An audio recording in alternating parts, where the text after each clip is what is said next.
Today we're at the Dr. George Car Show in Indian Wells, and there are a lot of beautiful high-dollar hot rods, classics, antiques, and every so often you run across something that's actually kind of interesting. Next to me here is a 1963 Chevrolet Bel Air, about as basic as you can get, completely unrestored, completely original. There's no radio, there's no heater, 3-speed transmission, and a 6-cylinder engine. Somebody bought this car just to get from point A to point B, but today it's at a car show.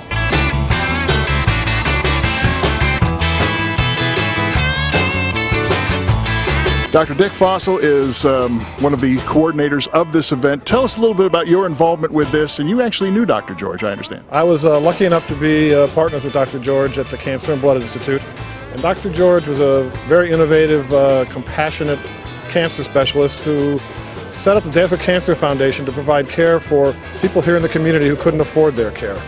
Well, Dr. George was tragically killed in a car accident, and one of his patients, Yvonne Morgan, was part of the Palm Springs Cruising Association, decided that the Palm Springs Cruising Association should set up a car show to benefit patients from the Desert Cancer Foundation and to memorialize Dr. George.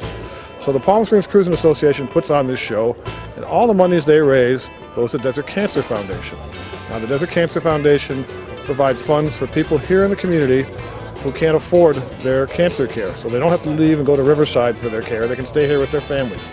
Over the 13 years that this show has been in place, the Palm Springs Cruising Association has raised over $600,000 for the Desert Cancer Foundation, and that is translated because of discounts we get from doctors and hospitals into $4 million of cancer care for people here in the Coachella Valley. So we're very, very happy to have the Palm Springs Cruising Association use us as the sponsors for their event and to have them bring out these great cars. Obviously, I love cars, and for us to walk around and see all this and remember Dr. George and help the people in the community with Desert Cancer Foundation's just a real joy.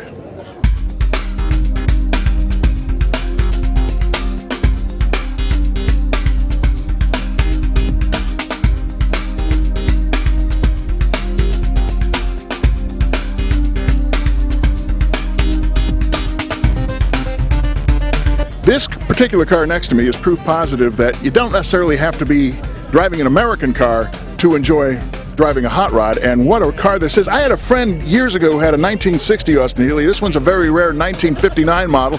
Ross, tell me a little bit about this car. Well, this car came from Portland, Oregon, and was rebuilt there by an old gentleman by the name of Buzz Nelson. And he had everything possible done to it that could be done on a total restoration. Every bolt, every nut, even chromed the brake drums.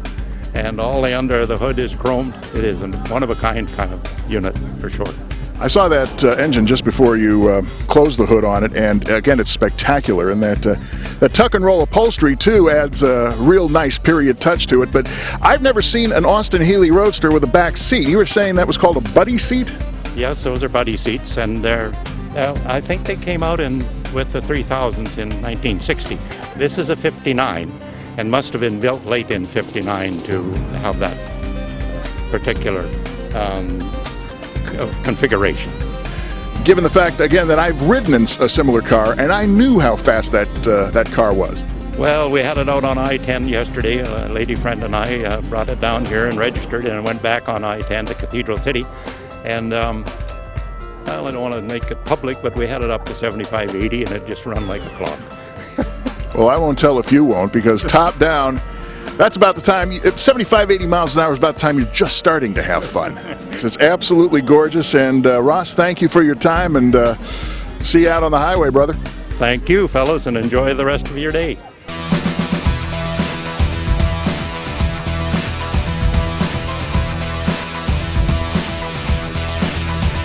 You know, with all these beautiful cars out here at the Dr. George Car Show, I have to admit that I have a very special place in my heart for the tri-year Chevys, the 55, 56, 1957 Chevrolets.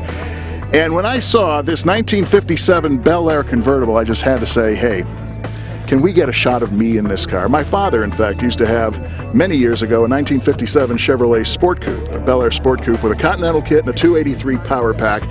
And to this day, he wishes he still had it. So, Dad, this one's for you. As for me, somebody toss me the key, because I'm out of here.